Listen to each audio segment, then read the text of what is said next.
কি আমিন সাহেব, ভাই কি অবস্থা? ঢাকা ইউনিভার্সিটি সিনিয়র প্রিপারেশন কেমন চলতেছে তোমার? ভাই এমসিকিউ তো ভাই কোপ ভাই সেই প্রিপারেশন, কিন্তু ভাই এদিকে হবে চান্স হবে এতে? তুমি কি ঢাকা ইউনিভার্সিটি রিটার্ন আছে জানো সি ইউনিটে? রিটেন হুম, রিটেন আছে সিউনিটে, জানতাম না তো। জি জি। এই যে রিলস না দেখে সামনে যে 1 মাস সময় আছে ওটাতে একটু রিটার্নে ফোকাস কর বাবা।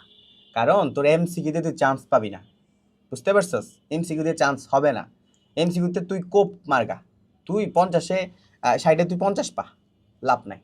রিটেনে তুই রিটেন আমি কি করবো এখন ভাই বলেন শোন একটু। আমি তোর বলি, ঢাকা ইউনিভার্সিটি রিটেনটা হচ্ছে খুবই সিলেক্টিভ। আমার এখানে কোশ্চেন প্যাটার্নটা আগে একটু বোঝ।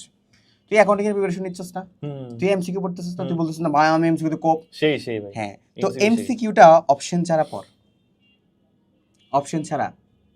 ও আচ্ছা, হ্যাঁ, তারপর তুই ম্যানেজমেন্ট পড়তেছস, তুই এমসিকিউ পড়তেছস না? তুই এমসিকিউটা অপশন ছাড়া পড়। এখন আমাকে কোশ্চেন করতে পারো যে ভাই আর কি কি আছে। শোন, আমার সবচেয়ে নতুনত্ব হচ্ছে ট্রান্সলেশন। পোলাপাইন ট্রান্সলেশন পারেই না,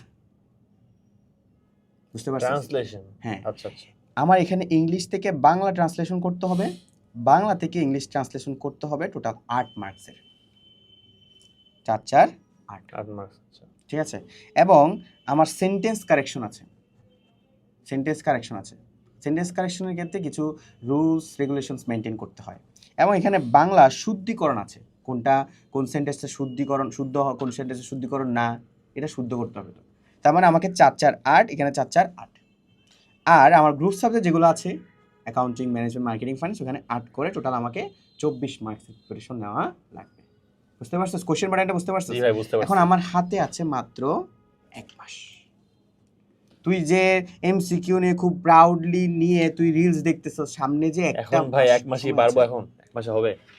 ডেফিনেটলি সম্ভব, ডেফিনেটলি সম্ভব। কেমনে ভাই, তোর কেমনে কি? মতন অনেক পোলাপান এই ভিডিওটা দেখতেছে শুধু রিটেন কি করবে, রিটেনে কিভাবে ভালো করবে এই জিনিসটা দেখার জন্য। স্যার আমি একটু বলি, কোশ্চেন প্যাটার্ন তো তোরা অলরেডি জেনে গিয়েছস এবং কোশ্চেন প্যাটার্ন সম্পর্কে তোদের অলরেডি ধারণা আছে। তো ইয়ামিনের মতন অবস্থা না হয়ে তোরা যদি সামনের 1 মাসটা একটু কাজে লাগাইতে পারোস, সেক্ষেত্রে আমি বলবো আমাদের যে রিটেন কোর্সটা আছে যাবে সিনুটের জন্য, এবং এখানে আমরা ট্রান্সলেশন নিয়ে আলাদা ক্লাস দিয়েছি, সেন্টেন্স কারেকশন নিয়ে আলাদা ক্লাস দিয়েছি, এবং আমাদের যে গ্রুপ সাবজেক্টগুলো আছে অ্যাকাউন্টিং, ম্যানেজমেন্ট, মার্কেটিং, ফাইন্যান্স, ওগুলোর জন্য আলাদা ক্লাস দিয়েছি। এবং শিক্ষার্থীরা বিশেষ করে ঢাকা ইউনিভার্সিটি সিনিয়রের চান্স না পাওয়ার মূল কারণটা হচ্ছে তারা রিটেনে খুব বেশি ফোকাস না। টু বি অনেস্ট, আমি নিজে হাতে কলমে রিটেন প্র্যাকটিস করে নাই, যার কারণে আমার কি এসেছে, আমার পজিশন অনেক দূরে এসেছে। টু বি অনেস্ট, আমার সত্য, আমার নিজের সত্যটা তুলে ধরলাম। রিটেন যারা ভালো মতন প্রিপারেশন নিবে না, রিটেনে যারা ফোকাস থাকবেন তাদের প্রিপারেশন, তাদের তাদের তো চান্সই হওয়ার চান্স নাই, তার পাশাপাশি তাদের পজিশনে গ্যাপ করতে পারবে না। আমি তো আল্লাহর রহমতে চান্স পেয়ে গিয়েছিলাম, যে কোনো কারণে হয়তো আমি চান্স পেয়ে গিয়েছিলাম, কিন্তু আমার পজিশন দূরে চলে আসছে অনলি ফর মাই রিটেনের গ্যাপ।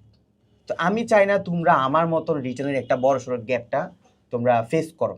রিটেনের গ্যাপটা তোমাকে অবশ্যই ফুলফিল করতে হবে, বুঝাতে পেরেছি? জি ভাই এই যে বুঝতে তুমি পারছি। যে শুধু এমসিকিউর উপর ভর করে তুমি ঢাকা ইউনিভার্সিটি ভর্তি পরীক্ষা প্রিপারেশন যাবা, এটা খুবই একটা প্রবলেমেটিক ডিসিশন তোমার জন্য। হ্যাঁ, এটা অনেক তোমার হয়তো বা চান্সই না হইতে পারে, হয়তো বা তুমি চান্স পেয়ে যাবা কোনো কোনো রকমে, কিন্তু তুমি কোনো ভালো পজিশন গ্রেপ করতে পারবে না, ঠিক আছে? বিশেষ করে তোমার চান্স না পাওয়ার সম্ভাবনাটা 90%। সো আমি একটু বলবো, ঢাকা ইউনিভার্সিটির রিটেনটা তোমার জন্য খুব বেশি ইম্পর্টেন্ট, সাথে এমসিকিউটা খুব বেশি ইম্পর্টেন্ট। তুমি এমসিকিউ প্রিপারেশনের পাশাপাশি তোমাকে অবশ্যই রিটেনের প্রিপারেশনটা ভালো মতো নিতে হবে। যে সকল শিক্ষার্থীরা এমসিকিউ প্লাস রিটেন দুটো একসাথে প্রিপারেশন নেয়, তারা কিন্তু আলটিমেটলি চান্স পায় এবং ভালো পজিশন গেট করে, ঠিক আছে? সো আমাদের ঢাকা ইউনিভার্সিটি সিউনিট নিয়ে আমাদের অলরেডি হালকেস্টেন থেকে একটা রিটেনের কোর্স অলরেডি লঞ্চ করা হয়েছে এবং অসংখ্য শিক্ষার্থী এই কোর্সটা করছে। এবং তোমার রিটেনের যে ভীতি, হ্যাঁ রিটেনে কিন্তু একটা ভীতি আছে স্টুডেন্টদের, যে রিটেন কেমন, কোচিং কিনা, এই সকল বিষয় এবং কোশ্চেন প্যাটার্নের টাইপ সহ নিয়ে আমাদের ক্লাসগুলো নিয়ে করা হয়েছে। এবং ক্লাসগুলো যারা নিচ্ছে প্রত্যেকেই ঢাকা ইউনিভার্সিটি এফবিএস এরই বড় ভাই। হ্যাঁ, সো তুমি যার থেকে ডিসিশনগুলো নিচ্ছে, যার থেকে পড়ছো, সে অলরেডি এফবিএস এক্সিস্টিং স্টুডেন্ট, ঠিক আছে? তাই কোর্সে ভর্তি হওয়ার জন্য এখনই ভিজিট করো হালকেস্টেনের ফেসবুক পেজ অথবা ওয়েবসাইট। ইয়ামিন, শুধু এমসিকিউর উপর ভর করলে হবে না, তোমাকে রিটেনের প্রিপারেশনও নেওয়া জি ভাই বুঝতে পেরেছি লাগবে, ভাই, ঠিক আছে? ইনশাআল্লাহ।